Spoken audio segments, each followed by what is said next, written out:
इस शहर में बसने वाले लाखों अफराद कराची में अल खिदमत की जानिब से की जाने वाली खिदमत को दिल से सराहते हैं। यही वजह है कि इस शहर का हर बासी फरीज़ाए कुर्बानी की अदायगी के बाद अपने जानवर की खाल बिना किसी जोर जबरदस्ती के अल खिदमत को देना पसंद करता है।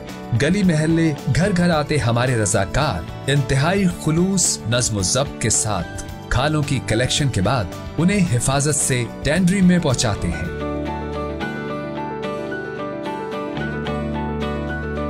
खालों को जमा करने का ये अमल ईद उल अजहा के तीनों दिन जारी रहता है।